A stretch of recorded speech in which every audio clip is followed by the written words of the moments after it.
नमस्कार बंधुओं। आज विश्व इतिहास के संबंध में एक नया वीडियो लेकर मैं आपके समक्ष उपस्थित हूँ।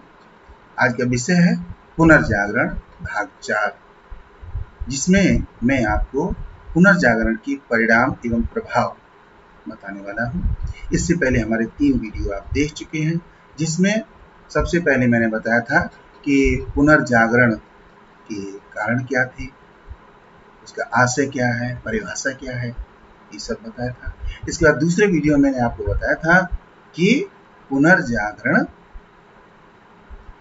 इटली में ही क्यों हुआ था, और इसके बाद तीसरे वीडियो में मैंने आपको बताया था कि पुनर्जागरण के पंच परमेश्वर के नाम से किसको जाना जाता है, कौन कौन सी वे प्रतिभाएं थी जिन्होंने पुनर्जागरण को गति प्रदान की।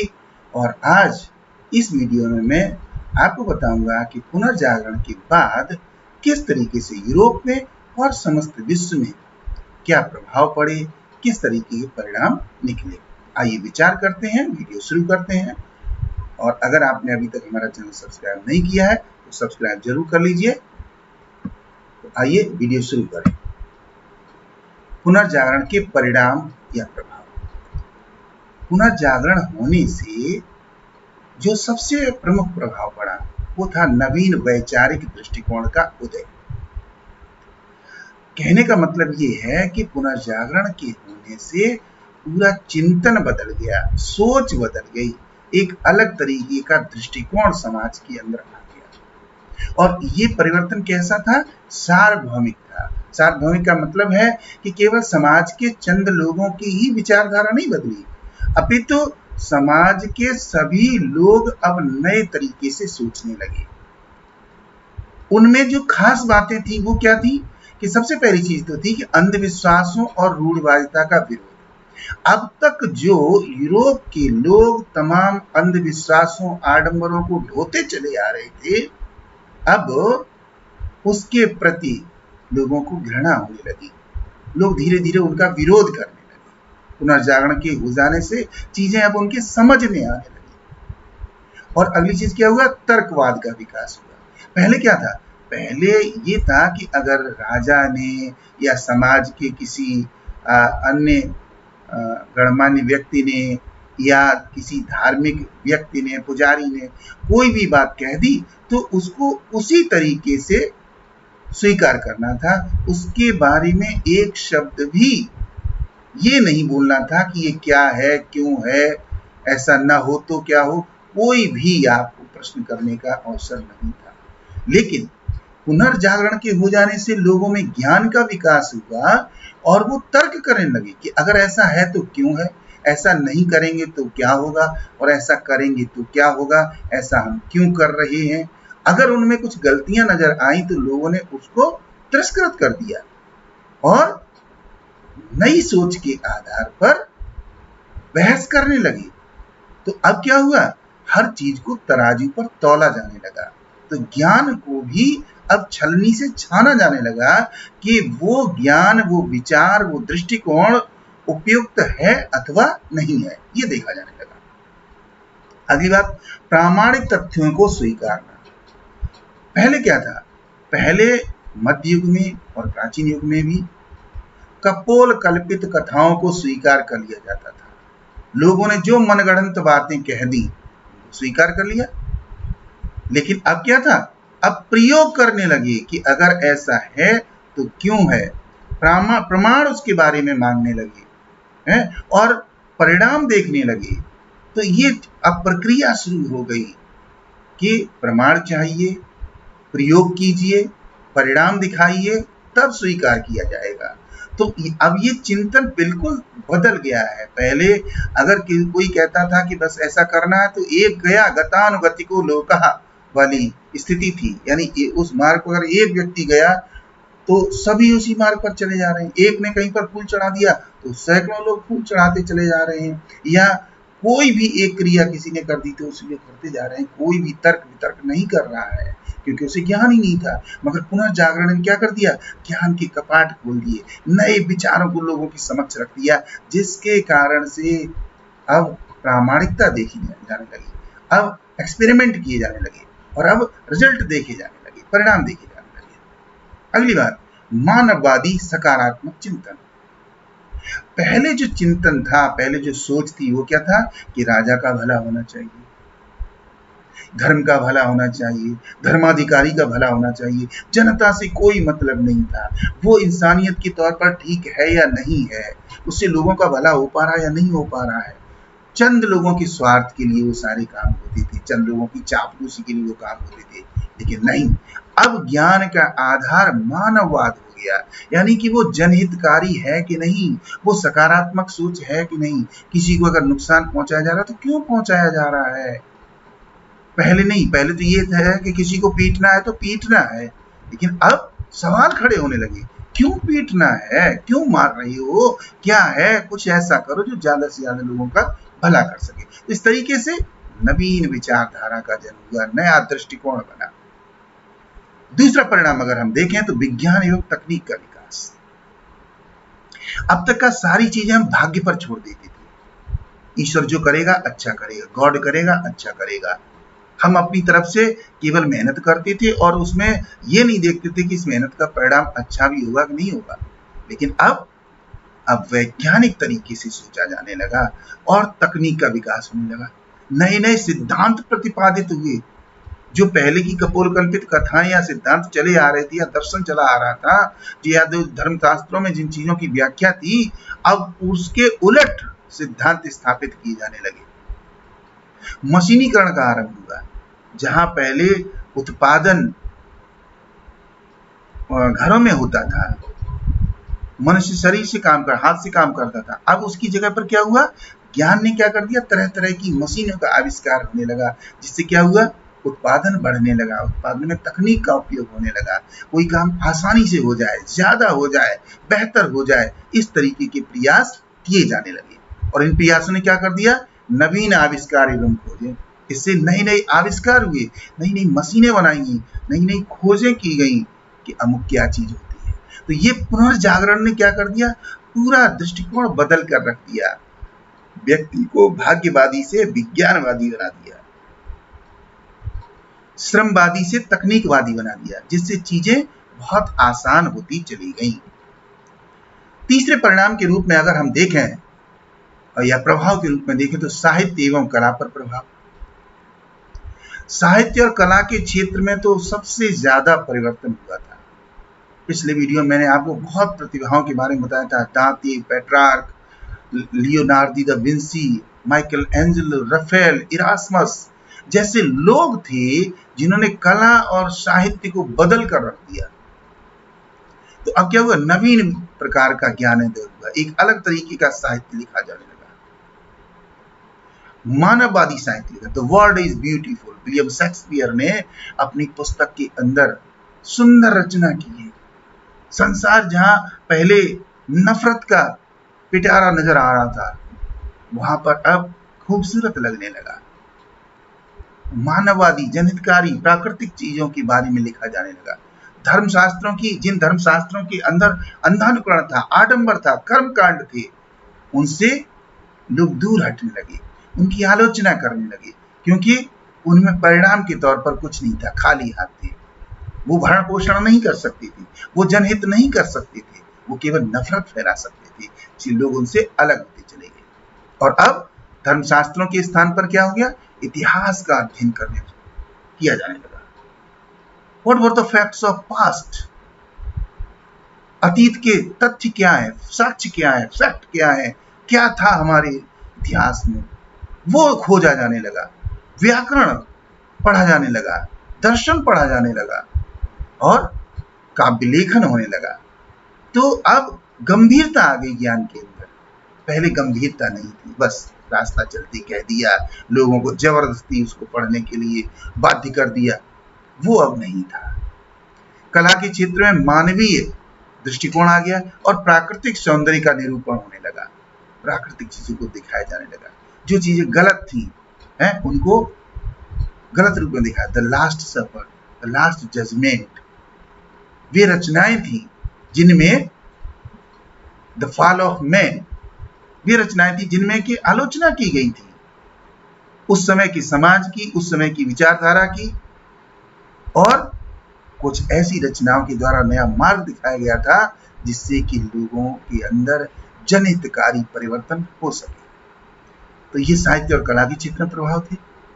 अब हम देखते हैं अगला, धर्म सुधार की पृष्ठभूमि तैयार हुई। धर्म मध्यकाल के अंदर सबसे बड़ा वेपन था, सबसे बड़ा हथियार था।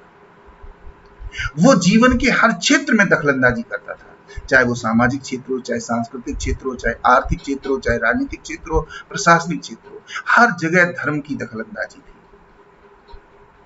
पोप अथवा उसके धर्माधिकारी राजा को भी चुनौती दे देते थे, राजा को भी धमकाते थे कि यदि आपने हमारी बात नहीं मानी तो ईश्वर नाराज हो जाएगा और आपकी शासन सत्ता आपके हाथ से निकल जाएगी, जिसके कारण राजा भी डर जाते थे। मिथकों और अंधविश्वासों के आधार पर समाज को धमकाया जाता था, लेकिन पुनर्जागरण के हो जाने से इन चीजों का खंडन होने लगा। चर्च और पोप अनैतिक व्यवहार कर रही थी लोगों के ऊपर, भ्रष्ट था सब। तो जिसके कारण से क्या हुआ, धर्म सुधार की पृष्ठभूमि तैयार हुई और उसके बाद ही मार्टिन लूथर, जिंगवेली, कॉल्विन जैसे लोग हुए जिन्होंने की जबरदस्त लड़ाई लड़ी धर्म के खिलाफ और नवीन धार्मिक विचारधारा को जन्म दिया। कर्मकांडों और आडंबरों का विरोध होने लगा धर्म के क्षेत्र के अंदर। पहले जहां बहुत सारे कर्मकांड थे, आडंबर थे, ये करो तो ऐसा हो जाएगा, वो करो तो वैसा हो जाएगा, है? तो ये सब अब खत्म होने लगा। विलासितापूर्ण जीवन की निंदा। एक तरफ तो धर्म जो है वो दूसरों को कठोर अनुशासन की बात बताता था, वहीं पर जो उसके धर्माधिकारी थे, चाहे वो आर्क के रूप में हो, बिशप के रूप में है, कार्डिनल के रूप में हो या पोप के रूप में हो, किसी भी रूप में हो, वे सभी क्या कर रहे थे, विलासितापूर्ण जीवन व्यतीत कर रहे थे, भ्रष्ट जीवन व्यतीत कर रहे थे, अनैतिक जीवन व्यतीत कर रहे थे, जिससे लोग तंग आ चुके थे। ज्ञानोदय हो जाने पर, नवीन विचारधारा का विकास हो जाने पर क्या हुआ, धर्म सुधार की पृष्ठभूमि तैयार हो गई और अब ये निश्चित हो गया कि धर्म के अंदर सुधार होना चाहिए। अगली चीज देखें, वाणिज्यिक क्रांति, कॉमर्शियल रेवोल्यूशन। नए विचारों के आ जाने से क्या हुआ, जीवन शैली धीरे धीरे बदलने लगी और व्यापार और वाणिज्य की विचारधारा को बल मिला। नए नए संसाधनों की खोज हुई। नए यूरोपियन देशों के जो शासक थे उन्होंने अंतरराष्ट्रीय व्यापार को बढ़ावा दिया, नए क्षेत्रों की खोज कर ली गई, वहां से व्यापार किया जाने लगा। तो इस तरीके से व्यापार और वाणिज्य को बढ़ावा मिला और जो वाणिज्यवादी थे उन्होंने 3 नारे लगाए, अधिक सोना, मोर गोल्ड, अधिक धन, मोर वेल्थ, और अधिक शक्ति, मोर पावर। वाणिज्यवादियों को क्या चाहिए, मोर गोल्ड, अधिक सोना चाहिए उन्हें, मोर वेल्थ, सोने के अलावा और जो कुछ भी संसाधन है वो चाहिए उनको, एंड मोर पावर, व्यापार करने की, वाणिज्य करने की ज्यादा से ज्यादा शक्ति चाहिए। तो इस तरीके से पुनर्जागरण ने क्या कर दिया, लोगों को बूस्टअप कर दिया, लोगों में उत्साह जागृत कर दिया वाणिज्यिक क्रियाओं को करने के लिए, जिससे कि क्रांति हो गई। अगली बात, भौतिकवादी दृष्टिकोण का विकास। अब तक जहां पर सामान्य जीवन जी करके अध्यात्मवादी विचारधारा प्रबल बनी हुई थी और लोगों को मजबूर कर रही थी कि वो जिस हाल में है उसी हाल में रहें और ईश्वर का ध्यान करें और ईश्वर की सेवा करें और धर्माधिकारियों की सेवा करें इत्यादि, जिससे क्या होता था, समाज का विकास अवरुद्ध हो गया था। इसीलिए यूरोप के उस पीरियड को डार्क एज कहा गया, अंधकार युग कहा गया। इसका मतलब ये नहीं कि वहां अंधकार था, मतलब सीधा सा ये था, लोगों की सोच इतनी कुंठित हो गई थी कि किसी भी प्रकार का विकास नहीं हो पा रहा था। तो अब क्या हुआ, भौतिकवादी दृष्टिकोण हो गया। पुनर्जागरण से लोगों की सोच बदल गई, वो भाग्यवादी होने के स्थान पर भौतिकवादी हो गए। और भौतिकवादी में क्या, ज्यादा पैदा करो, जीवन को सुखी बनाओ, जीवन को संपन्न बनाओ, समृद्ध बनाओ। अब जीवन का लक्ष्य आध्यात्मिक नहीं रहा कि मोक्ष को प्राप्त करना है, जैसे तैसे जी लो, कष्टों को सह लो और मर जाओ, बस वही जीवन का लक्ष्य। ऐसा नहीं, अब यह है कि जब तक जीवन है तब तक सुखी रहो, सुख के लिए प्रयास करो। इसके बाद धनी वर्ग का उदय और पूंजी निवेश। अब चूंकि समाज के अंदर भौतिकवादी दृष्टिकोण हो गया तो धनी वर्ग का उदय हुआ और उसने पूंजी लगाना, पूंजी को बढ़ाना कर दिया। पहले जीवन जैसा मिल गया, लोग वैसे ही जीते चले जाते थे, लेकिन अब नहीं। अब क्या है, जो पूंजी है उसे लगाएंगे, उसको बढ़ाएंगे और जीवन को और बेहतर बनाएंगे। अगली बात, पूंजीवाद का विकास। अब देखिए, पूंजी का निवेश होने लगा तो क्या बन गया, एक प्रक्रिया बन गई, एक चेन बन गई और उस चेन से क्या हुआ, पूंजीवाद का विकास हुआ, डेवलपमेंट हुआ। धन संचय करके पूंजी निर्माण का प्रचलन हो गया। पहले क्या था, धन संचय अगर किया भी है तो उसका उपयोग नहीं करते थे, इकट्ठा करके जमीन में गाड़ दिया, गड़ा रह गया, मर गए, उसके बाद मिला तो मिल गया, आने वाली पीढ़ी को नहीं मिला तो कोई बात नहीं। कहने का मतलब उसका कोई उपयोग ही नहीं हो पा रहा था, जिससे क्या था, धन मिट्टी हो जा रहा था।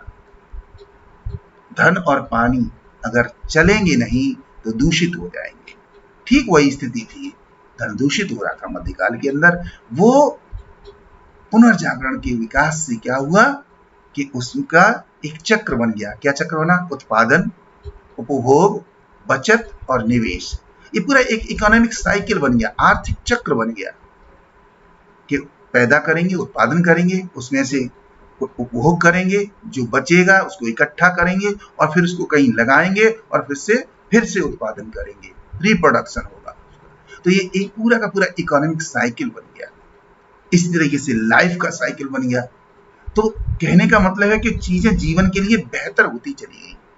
अब समाज जो है वो दो भागों में बट गया, दो आर्थिक वर्ग बन गए, एक धनी वर्ग बन गया और एक निर्धन वर्ग बन गया। एक ऐसा था जिसके पास पूंजी थी, धन था, दूसरे के पास नहीं था। लेकिन अच्छी बात यह थी कि उस धन का निवेश हो रहा था और निवेश होने के कारण से कारखाने स्थापित हो रहे थे, रोजगार के अवसर पैदा हो रहे थे, जिससे कि जो निर्धन वर्ग था उसको भी बेहतर जीवन बनाने के अवसर मिल रहे थे। तो इस तरीके से समाज में मालिक वर्ग और मजदूर वर्ग पैदा हो गया। यद्यपि इसके कुछ दुष्परिणाम रहे हैं, लेकिन उससे जीवन को गति मिली, नई सोच को गति मिली। अगला है आर्थिक गतिविधियों में परिवर्तन। अब क्या हो गया, इकोनॉमिक एक्टिविटीज बदल गई। जहां पर पहले इकोनॉमिक एक्टिविटीज होती थी सब्सटेंसिव का मतलब निर्वाह करने वाली, गुजारा करने वाली। अब क्या हो गया, उत्पादन के नवीन तरीके, नवीन साधन आ गए हैं, परंपरागत तरीके हट गए। तो परंपरागत जो कार्य थे वो भी धीरे धीरे कम होने लगे और नए कार्य विकसित होने लगे। नए कार्यों की ओर रुझान होने लगा लोगों का, क्योंकि वे नए कार्य उनको जीवन बेहतर बनाने के लिए नया रास्ता दिखा रहे थे। और इन सब से क्या हो गया, इकोनॉमिक एक्टिविटीज चेंज हुई, उत्पादन की प्रक्रियाएं बदली, तरीके बदले, लोगों की परंपरागत जो क्रियाशीलता थी उसमें परिवर्तन आया, नवीनता अपनाई। तो इससे इंडस्ट्रियल रिवॉल्यूशन हो गई। The domestic system of production convert into the factory system gradually. धीरे धीरे जो घरेलू उत्पादन की प्रक्रिया थी वो धीरे धीरे कारखाना पद्धति में बदलने लगी। और फिर क्या हो गया कि जो सब्सटेंसिव विचारधारा थी, निर्वाह करने की विचारधारा थी, उसके स्थान पर इंटेंसिव आ गई, यानी गहन उत्पादन की विचारधारा आ गई। गहन का मतलब है जहां पर पूरा मन लगा करके, मशीनें लगा करके, संसाधन लगा करके ज्यादा उत्पादन किया जाए, बेहतर उत्पादन किया जाए, ये प्रक्रिया। अगली बात अगर हम देखें तो वो है साम्राज्यवाद में उपनिवेशवाद को बढ़ावा। इंपीरियलिज्म एंड कॉलोनियलिज्म बढ़ा पुनर्जागरण से। अब पुनर्जागरण ने क्या कर दिया, बंद दरवाजे खोल दिए दुनिया के, जिससे लोग बाहर निकल पड़े। अनेक यूरोपियन देशों के शासकों ने अपने देश के नाविकों को भेजा कि जाओ नए क्षेत्रों की खोज करो, और कोलंबस, वास्को डी गामा, मैगलिन जैसे लोग थे जिन्होंने दुनिया के नए मार्ग खोज डाले और यूरोपियन लोग बाहर निकल पड़े। दूर देशों की समुद्री यात्राएं की जाने लगी, व्यापार के नए मार्ग ढूंढे जाने लगे, व्यापार के नए क्षेत्र ढूंढे जाने लगे, और ये लोग 3G सिद्धांत लेकर के चल पड़े। 3G सिद्धांत का मतलब है गोल्ड, ग्लोरी एंड गॉड। 3 चीजों को लेकर के चली थी। गोल्ड, गोल्ड का मतलब सोना, सोने का मतलब है वेल्थ, यानी कि जो नए क्षेत्र खोजे गए वहां से सोना पाना है या धन पाना है। ग्लोरी, ग्लोरी का मतलब गौरव, अपना गौरव स्थापित करना है, प्रतिष्ठा स्थापित करना है। और गॉड, गॉड का मतलब है रिलीजन, धर्म को बढ़ावा देना है। इन 3 हथियारों को लेकर के ये निकल पड़े और इन्होंने कमजोर क्षेत्रों पर जाकर वहां के लोगों की इच्छा के विरुद्ध अपना शासन स्थापित करना शुरू कर दिया। तो शासन स्थापित करने की ये जो प्रक्रिया चली, इस प्रक्रिया को कहा गया साम्राज्यवाद। और जिन क्षेत्रों के ऊपर शासन स्थापित किए, उस क्षेत्र को कहा गया कॉलोनी। तो जब एक कॉलोनी स्थापित कर ली, फिर दूसरी जगह चले गए, वहां पर कर ली, फिर तीसरी जगह, तो कहने का मतलब वो लोग हैबिचुअल हो गए, आदत हो गई उनकी। तो इस तरीके से वो उपनिवेशवाद कहलाया। साम्राज्यवादी शक्ति वो थी जिन्होंने दूसरे क्षेत्रों पर जाकर के शासन स्थापित किया, और उपनिवेश वे क्षेत्र कहलाए जहां पर शासन स्थापित किया। तो इस तरीके से नए मार्गों की खोज हो जाने से, नए ज्ञान का विस्तार हो जाने से लोग निकल पड़े और पूरे विश्व के अंदर फैल गए। अगली बात है राष्ट्रीय भावना का विकास। पुनर्जागरण हो जाने से जब किसी देश के निवासी बाहर निकले, तो अपने देश का झंडा लेकर के निकले, अपने देश का नाम लेकर के निकले, अपने देश का प्रतीक लेकर के निकले, और अपने देश के नाम पर दूसरे देशों में जाकर के व्यापार स्थापित किया, दूसरे देशों में साम्राज्य स्थापित किया, दूसरे देशों के संसाधन को इकट्ठा किया। तो इससे क्या हो गया, जहां पर लोगों में पहले क्षेत्रीय भावना थी या वंशानुगत भावना थी, उसके स्थान पर देश की भावना पैदा हुई, राष्ट्र की भावना पैदा हुई, अपने समाज के लिए, अपने देश के लिए समृद्ध बनाने की नई सोच पैदा हुई, और इसी को कहा गया राष्ट्रीय भावना का विकास। अगर पुनर्जागरण नहीं होता तो वे ही दकियानूसी संकीर्ण विचार लोगों के मन में रहते और वहीं के वहीं घूमते रहते, सारी दुनिया की सैर नहीं कर पाते। तो पुनर्जागरण ने अपनी भाषा, अपनी संस्कृति, अपना देश, अपना समाज, ये भावना पैदा की और इसको विस्तारवादी बनाया, जिसके कारण से राष्ट्रीय भावना का विकास हुआ। अब इसके बाद देखेंगे हम बौद्धिक प्रभाव, इंटेलेक्चुअल इफेक्ट्स क्या थे पुनर्जागरण के। तो हम लोग देखेंगे कि मध्यकाल में वंशीय परंपरा जो चल रही थी, स्टुअर्ट वंश है